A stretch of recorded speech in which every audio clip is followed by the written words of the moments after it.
दादी के हाथों का जादू और खुशबू से महकता घर, माँ की मुस्कुराहट और खाने की सुगंध। MDH गरम मसाला, क्योंकि हर रिश्ता है स्वाद से जुड़ा। राशिद किदवाई वरिष्ठ पत्रकार, हर्षवर्धन त्रिपाठी वरिष्ठ पत्रकार दोनों हमारे साथ जुड़ गए हैं। कांग्रेस से चरण सिंह सापरा हमारे साथ जुड़े हुए हैं। आनंद दुबे प्रवक्ता शिवसेना UBT के नए उनके मित्र, अभी मित्रता हुई है मनसे के साथ दोबारा, और संजय राणा BJP के समर्थक हमारे साथ जुड़े हुए। तो आनंद दुबे जी, आप ही से बोनी कर लेते हैं। अब तो आपके नए मित्र आज फिर से सड़कों पर उतर गए थे मुंबई के। मुझे ये समझ में नहीं आया कि मारपीट उन्होंने की, फिर सड़कों पर भी वही उतर गए। आज वो प्रदर्शन कर किस चीज के ले रहे थे?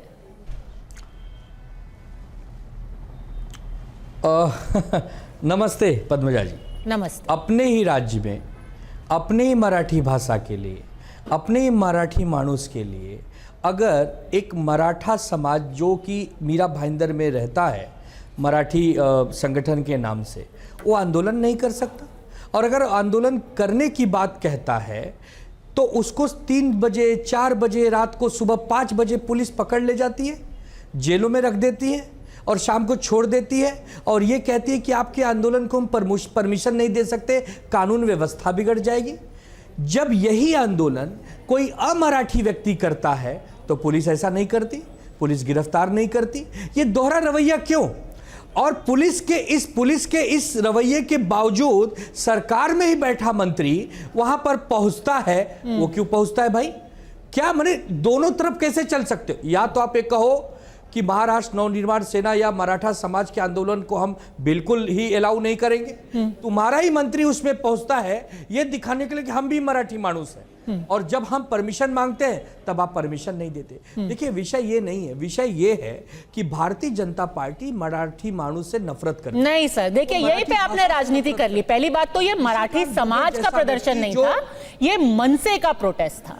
और वही मनसे जिसने एक आदमी पर थप्पड़ मारा था, वही मनसे जिनके ऊपर चार्जशीट हुआ है। आपके TV9 के नेता थे वहां पर, मीरा भाईंदर में है, आप अपनी जानकारी दुरुस्त करवा लीजिए। जिन नेताओं को प्रिवेंटिव डिटेंशन में लिया गया जानकारी, वो किस पार्टी के नेता थे? जिन पार्टी के नेताओं को प्रिवेंटिव डिटेंशन में लिया गया, वो महाराष्ट्र नवनिर्माण सेना के थे। थे ना? उन्होंने रैली आयोजन की थी मीरा भाईंदर में, वो मराठी क्रांति सभा की जो उनकी लोकल ऑर्गेनाइजेशन, और वहां कार्यकर्ता किसके थे? वहां झंडे किसके थे? लोग नहीं मनसे के नहीं थे। जो भाषण कर रहे थे वहां पे, वो मनसे के नहीं थे। झंडे थे, मराठा समाज के झंडे थे। किस चीज पर प्रदर्शन था? सकल मराठा समाज के लोग थे उसमें, मराठी अस्मिता के संगठन के लोग थे उसमें। किस चीज का प्रदर्शन था ये? पहले तो 2 बात है, आप हमें डॉक्टर बाबा साहब अंबेडकर जी के संविधान के अंतर्गत आंदोलन नहीं करने देंगे तो कह दीजिए अब ये इमरजेंसी के हालात है, हम आपको आंदोलन करने नहीं देंगे। बात खत्म हो जाती है, हमें उठाइए और जेलों में डाल दीजिए। सर, इमरजेंसी तो तब हो जाती है जब कोई आदमी पहले कानून को अपने हाथ में ले, फिर उसके खिलाफ जब एक्शन हो तो वही फिर सड़कों पर दोबारा निकल जाए। ये तो एक तरीके से चोरी और ऊपर से सीना चोरी हो गई ना। आप पहले हिंसा कर रहे हैं, फिर आप ऊपर से सड़कों पर भी आ रहे हैं, फिर आप सरकार को धमका रहे हैं और आप इसको मराठी अस्मिता का मुद्दा बना दे रहे हैं। ये आपकी राजनीति सही है, आपकी राजनीति हो सकती है, आनंद जी आपकी राजनीति हो सकती है, लेकिन किस कॉस्ट पे? न कीजिए, देश पर इसका क्या असर पड़ रहा है? भ्रमित आप न कीजिए, आप दर्शकों को एक तरफा मत बोलिए। अगर आपने बोला है हमें तो हमें भी सुनिए। ऐसा कुछ भी नहीं है, ऐसा कुछ भी नहीं है, भ्रमित न करें।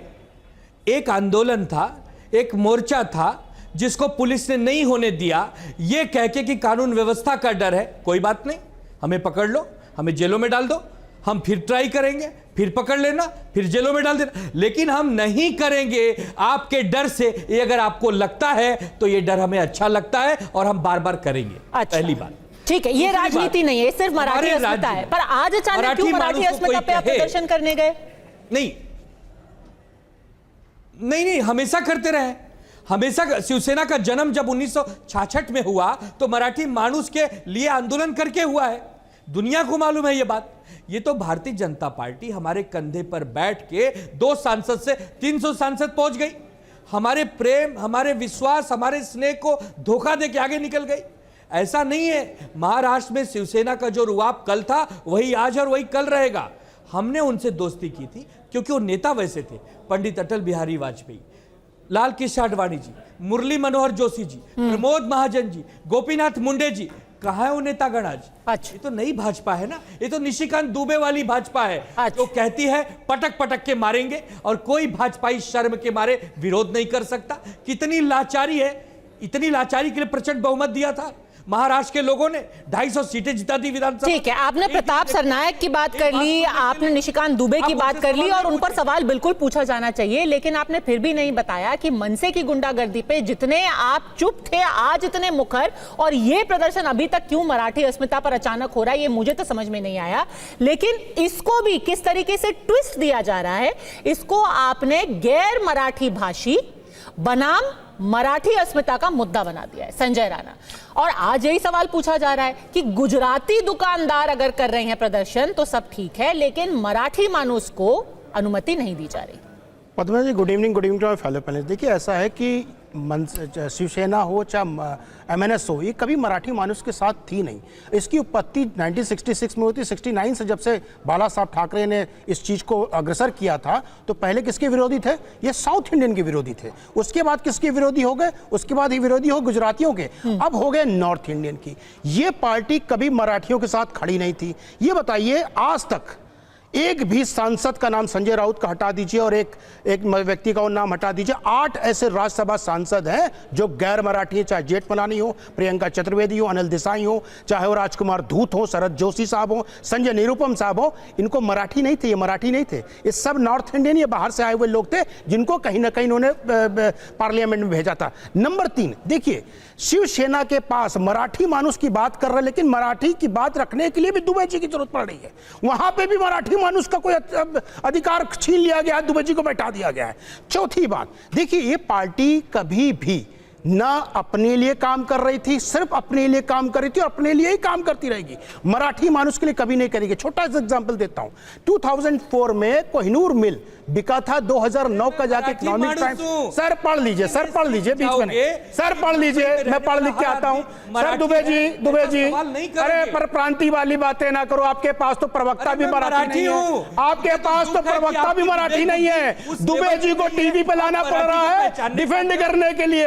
ये हमारा मराठी अस्तित्व है। आपने 121 स्कूल मराठी बंद कर दिए, जो मराठी एडमिशन होते हैं 40% मराठी बच्चों का फॉल डाउन हो गया। एडमिशन की बात कर रहा हूं और ये मराठी की बात कर रहे हैं। इनसे अगर पूछ ले टीवी डिबेट में कितने वर्ण होते हैं नहीं बता पाएंगे, कितने स्वर होते हैं मराठी लैंग्वेज नहीं बता पाएंगे। इनसे पद्मजा जी पूछ लीजिए मराठी दिवस कौन सा, मराठी भाषा दिवस कौन सा है, बिना गूगल देखे नाम तक नहीं बता सकते, डेट नहीं बता सकते। और ये मराठी मानुस के हित ऐसे बने हुए हैं। अरे दुबे जी सुन लो, देखिए ऐसा है, आंदोलन करने का अधिकार सबको है, लेकिन मारपीट करने का अधिकार किसी को भी नहीं है। आप आंदोलन कर लिए, किस मराठी मानुस की बात कर रहे हैं? कोहिनूर मिल बिका था, उसमें काम करने वाले मराठी लोग थे। कमला मिल बिका था, उसमें काम करने वाले मराठी लोग थे, लेकिन उसका खरीदा कौन है? राज ठाकरे में उसमें 421 करोड़ रुपए का खरीदा है। नंबर 5, ये बताइए नेपेंसी रोड पे काहे न जाके मराठी बुलवा लेते हो? आप कोलाबा में जाके काहे न मराठी बुलवा लेते हो? आप ग्रैंड ब्रिज कैंडी में क्यों नहीं मराठी बुलवा लेते हो? आप बांद्रा में क्यों नहीं मराठी बुलवा लेते हो? समस्या क्या है? आपको गरीब आदमी पे ही आक्रमण करना है, गरीब आदमी को ही मारना है। किसी पैसे वाले उद्योगपति को मार सकते हो नहीं, मार सकते हो। आपकी हिम्मत नहीं है, आपका अस्तित्व खो चुका है, आपका सब कुछ राजनीतिक जमीन खो चुकी है। 5% वोट परसेंट से 1.5% पे आ चुके हो। उस पार्टी के बारे में हम क्या चर्चा करें? ठीक है। दादी के हाथों का जादू और खुशबू से महकता घर, माँ की मुस्कुराहट और खाने की सुगंध, MDH गरम मसाला, क्योंकि हर रिश्ता है स्वाद से जुड़ा।